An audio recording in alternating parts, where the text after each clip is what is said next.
Hello, and thank you for joining us.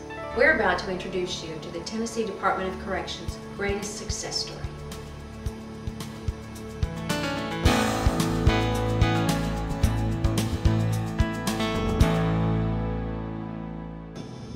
Grand Ole Opry star David Aikman and Estelle Aikman, his wife, was murdered on November 11th, 1973. My name's John Brown, and I'm guilty of those murders. 30 years ago, two young men were convicted of one of Tennessee's most high-profile murder cases.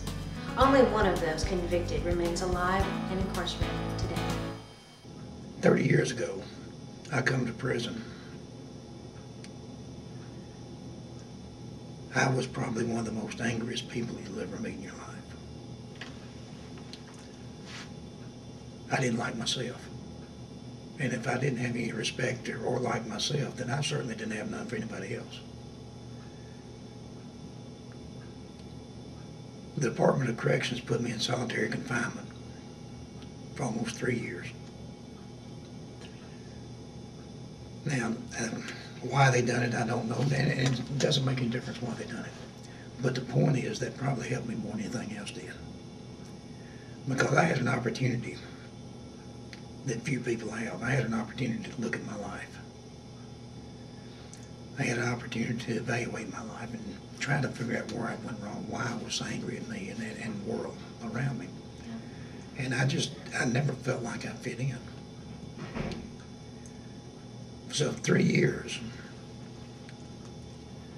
every day of my life for 3 years, I looked over my whole life and I evaluated and I said, okay, where did I do wrong? Where did I go wrong? And I made myself a promise that I would never be put in a position or put myself in a position to have to harm another person in any way. Would you characterize John when he entered prison as a very, very angry man?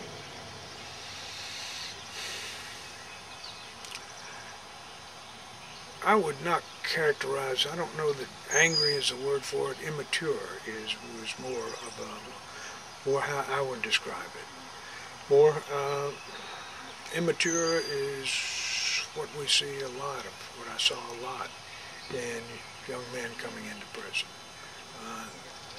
They had not grown up, and they were still teenagers. Misplaced emotion? Well, that and abusing substances, drugs and alcohol. Do you think that John is a cold-blooded killer? No. No, I don't. It's just like anything else in life.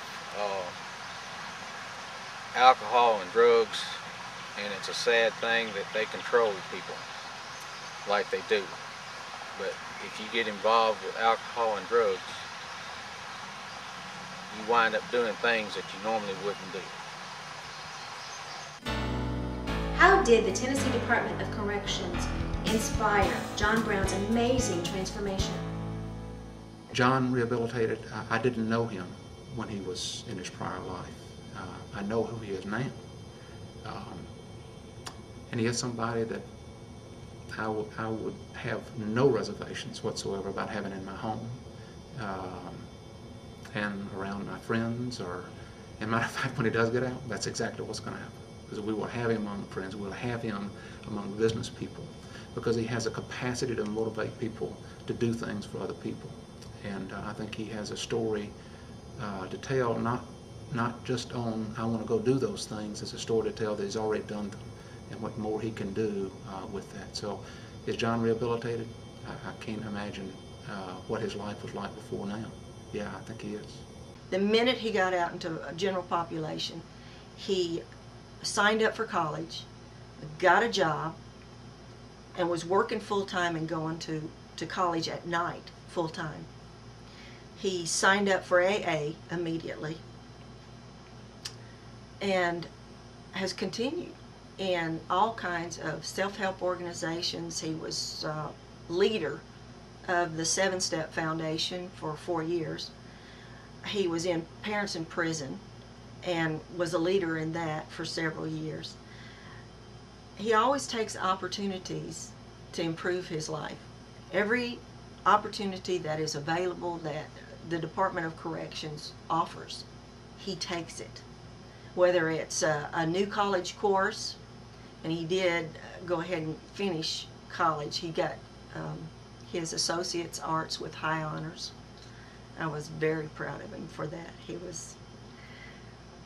To see him in a cap and gown was just real exciting, and his mother was alive at that time, and she always said that was just the highlight of her life, to see him with his diploma. It was a Tennessee Department of Corrections employee, now a warden, who changed the course of John Brown's life. I've been blessed all along all these years. I tell you, I had a counselor who's now a warden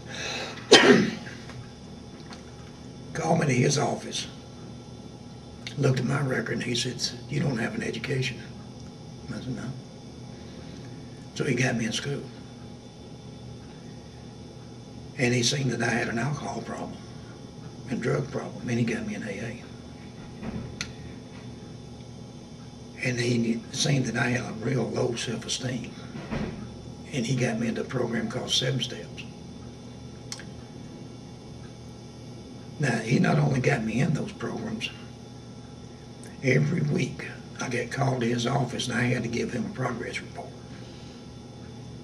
on where I was at and how I felt and all this other stuff. Now, that don't sound like much to a lot of people, but he's the only person that ever took an interest in me in my life. So he helped change me and turn me around. He helped me see the need of change. And I don't know when it happened. Over the years, I come out of the self mode and I went into a mode of trying to help people. Jack Morgan, he's a warden. I think I said earlier, he's a warden now, but he'll never know how much I respect him and how much I care for him, because he literally changed my life. And I'm sure I'm not the only one. John Brown would tell you that he is no different than any other inmate, yet his impeccable 30-year record shows otherwise.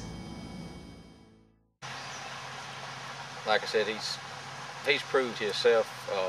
Anybody can stand 30 years inside a state penitentiary and not get into any type of write-ups or any type of trouble whatsoever in 30 years, and you got people looking at you 24 hours a day.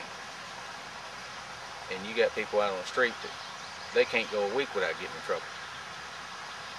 You know, that says a lot for a man right there.